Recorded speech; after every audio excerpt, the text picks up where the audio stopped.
Welcome to Freedom of Thought, a podcast by Humanists International, with me, Leon Langdon. And me, Gary McClelland. Each week we'll be discussing news, research, policy developments and campaigns related to freedom of thought around the world. Let's introduce this week's guest.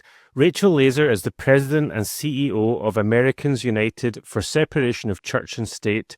A lawyer, advocate and strategist, Rachel is the first woman and non-Christian to lead the organisation in its nearly 80-year history. Rachel has dedicated her career to making society more inclusive, previously holding leadership roles at the National Women's Law Centre and the Religious Action Centre of Reform Judaism. Recently, she was also appointed to the US Commission on International Religious Freedom.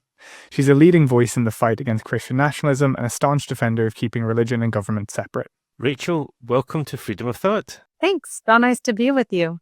As we mentioned, you're the first female and non-Christian leader of Americans United. As someone who was raised in the Jewish tradition, how does your personal background shape your understanding of church-state separation, and why was this the right cause for you?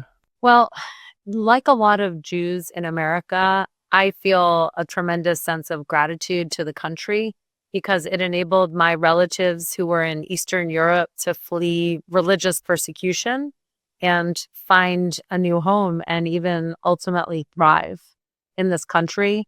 It was, largely America's commitment to religious freedom that enabled my own family to do that. And I feel like I need to give it back. That's one of the reasons. I think another reason is just, and it probably does in part stem from my Jewish values, but it also, I think, stems from my patriotism. Like, I am very proud of the promise of America that was pioneered 250 years ago. And I want to work hard to keep America a country that honors its commitment to freedom without favor and equality without exception. I think, I once gave a keynote for, I guess it was a baccalaureate address for Lehigh University here, which was a real honor.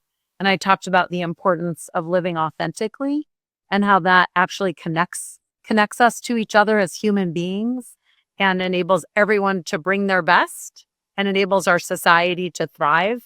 And I think that church-state separation is behind everyone's freedom to live as their authentic selves and believe as they choose, which is a piece of that. So there's so many different angles that inspire me to be a proud leader of this organization. Thanks so much, Rachel. And I guess a personal thank you joining us. I've long listened, even before I was at Humanists International, long listened to podcasts that were sponsored by Americans United for Separation of Church and State. So to have you on the podcast feels quite full circle in that way.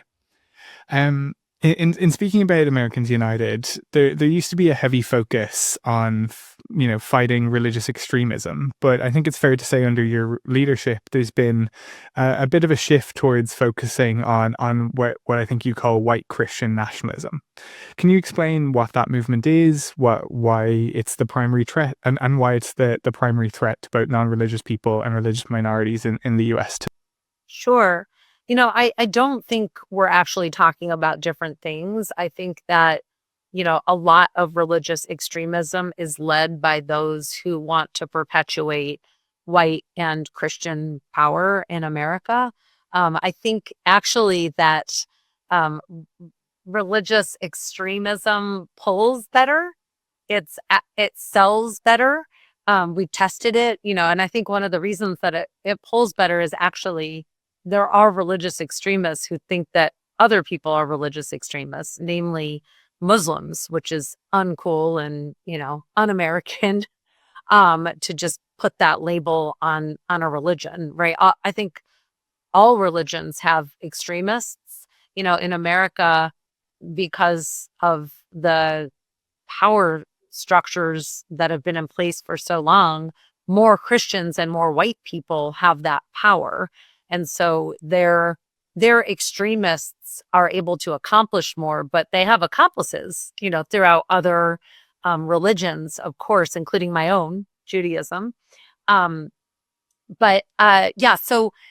we use these terms interchangeably, religious extremism and white Christian nationalism. They're those who, for the reasons that I just stated, push back against the label of white and Christian, because they say, well, it's not all white people and it's not all Christian people. And while that's right, I'll just come back to what I just said. The movement is largely about perpetuating white and Christian power in America. And in fact, some polling out of PRRI, Public Religion Research Institute, has showed that 83% of those who we identify through their polling as Christian nationalist adherents believe that America is established for, quote, European Christians, and that, that power and privilege should be perpetuated through our policies today. I think it's interesting you talk about allies and allies of the white Christian nationalists that you're talking about within, like you say, within Judaism. We also definitely, at Humanist International, it's something we see allies across borders. We see these, networks across Europe to the US and into Latin America and Africa, hugely heavily funded and all working towards that same project that you talk about. Yeah, I mean, absolutely. And I will say that Americans United for Separation of Church and State has our hands full with the domestic sphere. So we really do stick to that sphere just because, our opponents have been out fundraising us for decades. They're operating to the tune of over $100 million annually. We're about a fifth of that. So, and we're besieged. So we don't even begin to step into the international issues. And of course, I do for USCIRF, the U.S. Commission for International Religious Freedom. This was our 2026 report.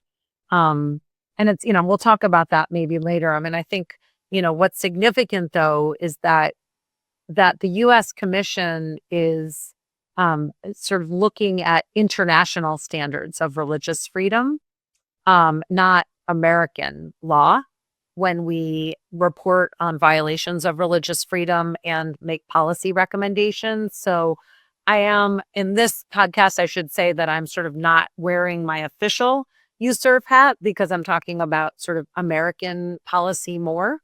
But absolutely, there are co-conspirators throughout. And, if you watch that docuseries or read the book about the family, you can see that there's been this very intentional effort to spread. I think, you see in the docu, right, the roots sort of spreading throughout the world. And I remember when I first watched that, I was really freaked out. I called Rabbi Saperstein, who's a big shot over here. He's actually a big shot internationally because, he was the ambassador at large for international religious freedom under Obama, and he's sort of a big deal in general. And I said to him, like, David, what are we gonna do about all of this established religious extremism, and it's so coordinated throughout the world. And, there's not an easy answer to that question. I think I have one answer, though, which is keep reaching across divides, because I think that they are representing a minority today with a lot of power. And that if we all did two things, believed that we have power, so bothered to take action and speak up, and then reached across divides, realizing we may not agree. Like, some people might believe in many gods, some people might believe in no gods, some people might believe in different gods or one God, whatever. That's one of the many differences that we might have. There are many others, but that when we're fighting for religious freedom, we're on such safe ground to unite, and it's worth having a big tent because it's the only way we're going to win. And, sometimes we get too purist and especially I think, I've noticed sitting where I sit between the religious and non-religious communities, there can be a lot of mistrust. And I'm really proud that every day Americans United brings these two communities together because we have the trust of both and because we know how vital it is to fulfilling our own mission of advancing religious freedom for all. It's such an important thing that you mentioned there, Rachel, that trust. And I'm thinking as well about what you said in terms of kind of understanding, your your engagement with an understanding of the American project and the Constitution as, the separation of church and state being such a foundational and important part of that. And it's making me think of education and, what I think from an outsider's perspective, what we've always understood to be an important aspect of education, which is that it's secular, that it's not run by religious. For example, I'm here in Glasgow in Scotland. The state education system here is either run on a Catholic or a Protestant basis. There is no secular state provision of education. It's a very different culture and system. But thinking about where we find ourselves now, I mean, we've heard, I think, in the international news of these ideas of the school vouchering systems that's allowing people to set up religious schools under the auspices of choice and even indeed under the perhaps false auspices of freedom of religion. And we've seen other kind of attacks on LGBT youth and how perhaps misinterpretation of religious freedom is being used to push a particular narrative. Perhaps you could just tell us a bit more about that. One thing that I was thinking of, I feel like on shaky ground to even opine on this, but my son who lives over there is always saying, like, he's a big believer in church state separation, but he's like, but it's not that bad in England, and we don't have it. Like, how do you deal with that? Or like, what do you have to say about that? And one of the this is sort of a deep thought, so maybe right, maybe wrong, but there are social scientists that have really studied the effect of church-state separation. And one of the conclusions that they've seen throughout the world is where you don't have it, there's less religion typically in a country. The people are less religious. And where you do have it, religion can thrive more because it has to compete to exist and to get money and everything else. That's one of the reasons. And because, it's invitational, so people come to it on their own, all the things, right? And so one thing that just occurred to me is like, again, I would never want America to be a religious state. America wouldn't be recognizable. It wouldn't even be America anymore. But it feels like, the religion, when it is sort of being taught in schools over here, it's not like a state school. So it's more intentionally heavy-handed. And that's fine. I mean, it can be, and that's part of how religion is sustaining itself and training a new generation, but it makes it even more offensive to fund it with state dollars, which is exactly what these private school vouchers are doing. I mean, it's like, a shell game, right? That it just goes sort of through parents to the religious, primarily Christian schools. And a lot of these schools discriminate, like to sort of get more into your question.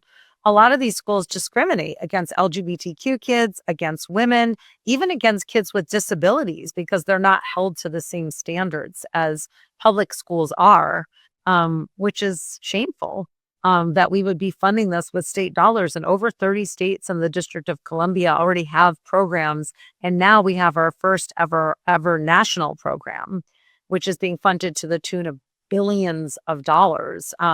So we're really proud that we just worked with members of Congress to introduce a bill to keep public funds out of private schools. And that's sort of, a way to undo this new federal national voucher program. But it's extremely problematic. But I don't want to give super long answers, Gary, to every question. So we can pause there, or I can begin to connect the dots for you between sort of LGBTQ equality and reproductive freedom and sort of some of the other issues that rely on like church state separation, which is just sitting right under them. And we can certainly talk about that deep connection that not everyone understands. I mean, for what it's worth, I think talking about the comparison between states, like governments nation states that have high religiosity versus poor states state church separation. Like, I'm from Ireland, where I think something like 88% of primary schools or something like that, that's the equivalent of an elementary school, are Catholic. And it's also a rapidly secularizing nation, because the Catholic Church has had, so much influence and wielded it in ways that people aren't happy with. And so you see popular referendums in favor of same-sex marriage, in favor of reproductive rights and abortion. And I think that's kind of a sort of, I guess, a counterexample to the US in that way. But I think that could be a good jumping off point as well for exactly all the things you mentioned there, that church state separation is sort of the bedrock of all these other things.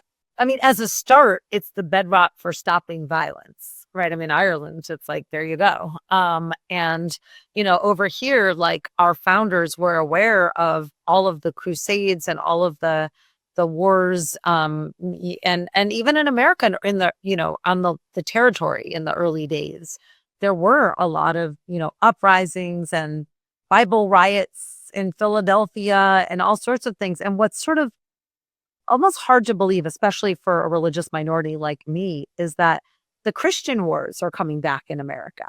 And it's still pretty subtle, but it's really coming. Like, I predict that this is going to come out of this period. So just as an example, we brought one of our leaders. So every day, I should say, just to back up, Americans United for Separation of Church and State brings together religious and non-religious Americans. And we fight a lot in the courts, but also in Congress, across the state legislatures, and just generally in the public square for everyone's freedom to believe as they choose, so long as they don't harm others. So one of our cases, just to come back to that, was on behalf of a Catholic woman in Simpsonville, South Carolina, which is more Protestant than Catholic, who went to her local taxpayer-funded foster care agency because she has like a big heart and wanted to work with foster kids. I love this woman. I went to her living room, and she like fosters her special needs. She homeschools her special needs kids, and she's fun and wonderful. And so she wants to work with these foster kids, and she's turned away after going through a rigorous application process because she's Catholic and not evangelical Protestant. Like, she goes through it all, and at the very end, they're like, "And what's the name of your church?" And she's like, "Well, my parish is X." And they're like, "Oh, sorry." And so the best part of that case was her name, Amy Madonna. So the lawsuit was called Madonna versus HHS. It was amazing. But, and then recently you might have read about the 9-hour government-sponsored Jubilee on the National Mall that the government ran, and it was filled with religious extremists. And this Catholic press wrote a really interesting article about how a lot of the papers that were being handed out were written by a Protestant woman who's notoriously anti-Catholic. And so, I just think we just see these little uprisings of these Christian wars, let alone how all the rest of us feel, which is dire. Now, that is the violence, I think, is just one part of what's coming back when you don't separate church and state. The attacks on the LGBTQ community are painful and devastating. And I think it's a real backlash after so much progress that we've been making in recent years in this country, the advent of marriage equality and, the sort of cultural acceptance of trans and gender non-binary people, and, their permission to serve in the military. And now all of that is being undone, from like restricting access to gender affirming care to forcing transgender service members out of the military. And I think that, there are really vivid examples. I actually have right here this report purporting to find, quote, anti-Christian bias that came out of, the Anti-Christian Bias Task Force, this April 2026 report. And the Trump administration made clear that support for transgender rights conflicts with its version of Christianity. And I also want to just emphasize that its version, because every day we work with Christians who don't believe this version of Christianity. But so one key finding, I just want to give an example from this report. One key finding of the Anti-Christian Bias Task Force was that President Biden had acknowledged Transgender Visibility Day okay, which is recognized each year on March 31st. And he recognized it in a year where that happened to fall on the same day as Easter. And that was, according to the anti-Christian bias report, an example of anti-Christian bias. In other words, supporting LGBTQ equality on a day of the year when it always falls, when Easter, changes, as we know. So it's one piece of this white Christian nationalism that we're talking about. So is, taking away DEI programs and DEI, I should say diversity, equity, and inclusion funding from the government. So is Secretary Pete Hegseth of the Department of Defense stepping in to interfere with the promotion of Black and female one-star generals. So is the Department of Defense not just hosting monthly prayer services, which in and of itself is extremely problematic, but inviting Pastor Doug Wilson to sermonize at them, who believes that the 19th Amendment, which gives women the right to vote in America, was, quote, a bad idea. So, I think what a lot of people need to wake up to, especially kind of in a newer generation, I think the older generation was really into church state separation over here. And they loved the founding fathers, and, President Kennedy had to give his church state bona fides to a group of Protestant Houston pastors. And there's all this history, right? That was before me. Then there's my generation, Gen X, which is just, what we just are checked out of everything, right? That's our reputation, apathetic, just we don't really care about anything. But I think we learned about church state separation in school, but we were well, we just took everything for granted. Okay, well, yeah, that's part of our country. And then I think the newer generation, take Gen Z or Gen Alpha, they are seeing what it looks like not to have church state separation. They're living this connection, right? Do you believe in the right to read and learn, that your public libraries will have books on the shelves that you can access? Do you believe that, religious extremists should be able to sue this Mahmoud case and ultimately control public schools reading agenda? And removing books with LGBTQ characters, because ultimately that's the goal of these religious extremists, right? Not just for certain parents to opt out, but to just have the public school just say, okay, we're just taking that out of the reading curriculum because it's too hard. Do you believe in reproductive freedom? Do you believe in everyone's freedom to make decisions about their own bodies according to their own belief systems? And they're I'm actually doing this thing called Story Fest around the country, where I'm telling a story, which is super fun, by the way, about our lawsuit that we brought on behalf of 14 clergy who challenged Missouri's abortion ban. And that's they sued the state of Missouri in a church. We announced the lawsuit for being too religious, a seeming contradiction, but no, right? Because they agree, they agree with humanists and the non-religious, and they're Christian and Jewish, but and they're actually Unitarian Universalist as well. But they agree that this is unacceptable. This is a violation of religious freedom and of our faith's belief in abortion rights. So there's so many interconnected rights. Yeah. This question's coming up in my head, Rachel, as you're speaking, and maybe it's a bit of an odd question, but we've talked about the motivation which brings together your coalition is the motivation, as far as I can see it, to protect choice, freedom, dignity, the individual's right to kind of forge their own path, be that religious, non-religious, etc. Why do people oppose that? What is motivating your enemies, do you think? Yeah, I think that there is a backlash happening as a response to all of the progress that America has made towards realizing its intended self, which is to expand the tent, let more people be equal. So if you think about the last 15 plus years, right? We had our first Black president, our first Black and female and South Asian vice president, who then was a major contender for president. We had marriage equality become the law of the land. We've seen massive changing demographics around a growing number of nuns, Nones, right, non-religious people in this country, and a major decline in Christians. As you may know, in America, white Christians stopped being a majority. Do you know what year that was? It was in 2014. So that was a while ago, and that's a huge change for America. We're going to be majority Black and brown and, by 2046 or something. So I think, we have the Me Too movement too, so I think women's rights comes into this as well.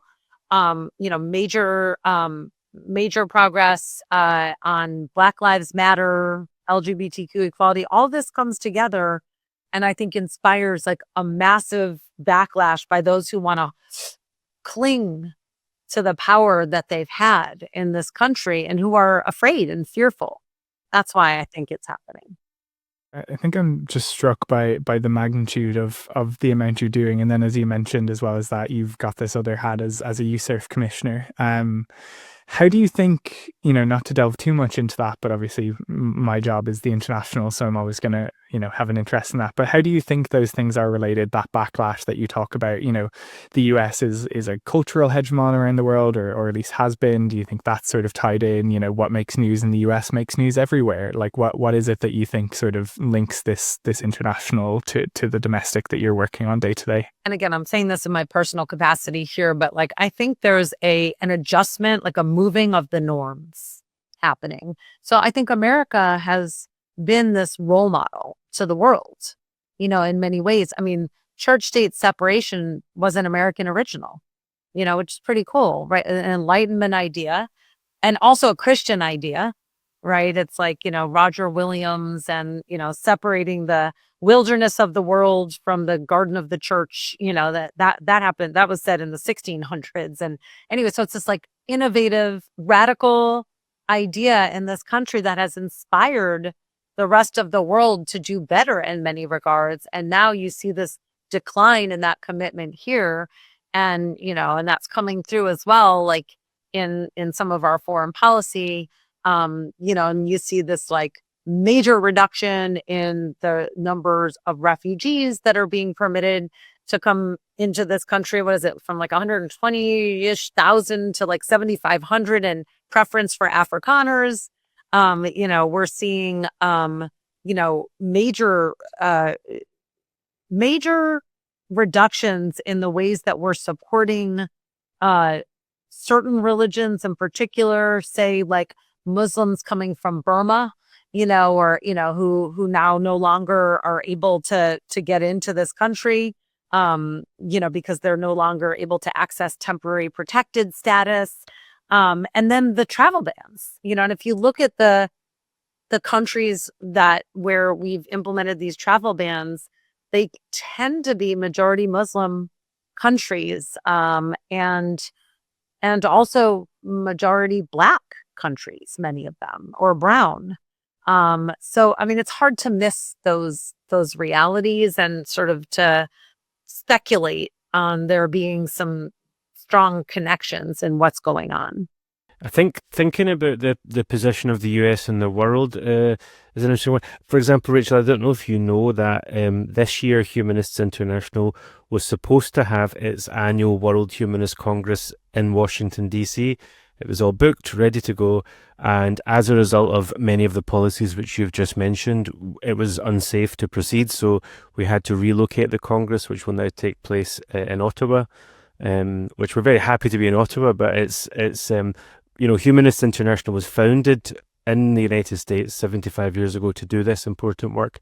The US has played such a pivotal and important role at the United Nations. And one of the interesting things that I've sort of noticed is that we noticed under the first Trump administration that, notwithstanding the many challenges which you highlight in the domestic sphere, that internationally the position of the US State Department and foreign policy with regards to freedom of religion or belief was very consistent and stayed very strong in favour of separation of church and state, freedom of expression, freedom of belief, and so on. Obviously, that's very much in a different place now. I mean, some of the statements we've seen from the State Department are really quite wild and undiplomatic. I guess, I mean, maybe thinking more in terms of your role as a USERF commissioner, do you worry about the long-term impact that this pivot of US kind of foreign projection on the issue of freedom of religion or belief will have? Yeah, absolutely. I mean, it's been devastating to see, the reduction of U.S. aid and all of those programs. And I mean, I think it's one of a piece, right, of what we're seeing in this country. And again, I'm just saying this wearing my personal hat, but I really do. I worry about it a lot, and I also think that we can take it back. Like, I actually think that we in America have the DNA of this country and the power of the majority of people on our side.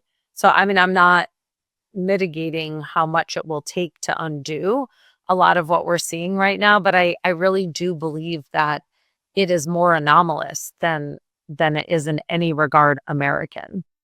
Thanks, Rachel. I guess just as we're kind of coming to a close, with all the challenges we've discussed, from the Supreme Court cases to the state level challenges and legislation to the prayer breakfasts and everything else happening, what gives you hope right now? And, what hope can you give our listeners? And how can our listeners support and be, aware of what Americans United is doing? Yeah, well, thank you for that question. I'm a person who I concentrate on hope, and I sort of live by that. I mean, there's so many ways that I sustain myself. So one thing is, like, everyone has to take care of themselves and bring joy into their lives. And, for me, I'm a yoga instructor on the side. And I love that. And it helps me keep going. And I think it's because, yoga is another form of being in community with people. And, like, you breathe together in community, and it can be a religious community. My rabbi once pointed out that, like, when I joined this conservative, not politically conservative, but this conservative synagogue, and then, because my husband is a British Jew, so they all grew up a little bit more religious anyway. So, like, I joined this conservative synagogue, and I went to the rabbi, and I was like, I can't figure out all this Hebrew. It's a lot, I don't. And he said, you don't have to, just kind of hum along and breathe with the congregation, because honestly, like, that's what prayer is. And I love that definition of prayer, because I think it translates in a non-religious context too. So I guess, like, what gives me hope is connecting with other people, and the uniting that I see Americans United doing every single day, and the capacity for uniting, and even across far divides. Like, I visited Dayton, Tennessee, which was home to the Scopes monkey trial over here, where they're trying to teach Darwinism and all that. And it's a very, very conservative place still. But even there, like, a lot of the parents there that I spoke to said, we don't want the Bible taught in schools. That's for parents. That's not for school teachers to do. So I think there's so much capacity to, I think courage is courageous. And I think if we stick to, our core beliefs here, and preach them in our own ways, that we will continue to ignite a movement, because it's a movement of acceptance. It's a movement of love. It's a movement of respect, and allowing everybody to thrive as their best selves and be respectful to each other. So that's how I would say. And I would also just say, if I may, that we would love folks to consider joining Americans United. They can do that at au.org. I will say also that we run a super fun conference every year called the Summit for Religious Freedom. It has influencers, like, that are really trendy and cool. It has, like, half religious and half non-religious people. It has a training institute. And you will find yourself, like, sharing an elevator with, like, people who are Black Christians from the South, and white Republican atheists, and Wiccans, and, people from all over the map, really. And it's fun, and maybe people would like to come. And that's just one example of what we'll tune you into if you join us. I think we should go, Leon. I don't know if foreigners are welcomed. Sounds lovely. Foreigners are very, very welcomed. It'd be really fun. And I think there's, like, a lot of fun exchanges that can happen, But but everyone take care of yourselves. And I just want to say I'm very, very happy to partner with Humanists every day. It's such a wonderful community that you have, and with such sort of dignified values and the way you treat others, and are open to coming together. Fish Stark over here is a wonderful ally as well. In fact, just tomorrow we'll be together at the Center for American Progress rolling out a report to fight back against what Trump's so-called Religious Liberty Commission is putting out in their report. We're putting out our own report, which is multi-faith and humanists as well. So we really rely on the work of your community and are grateful for the partnership. Thank you, Rachel. That's very kind. And from everyone here at Humanists International, we wish you the very, very best of luck in your important work. Thank you so much. And thanks for having me on the podcast. Thank you, Rachel. If you found this episode useful, please share it with others, subscribe wherever you listen to podcasts, and leave us a 5-star rating and review. It makes a big difference in helping new listeners find the show. If there's a topic you'd like us to cover or someone you'd like to suggest as a guest, you can contact us via the links in the show notes. You can also learn more about Rachel's work at au.org.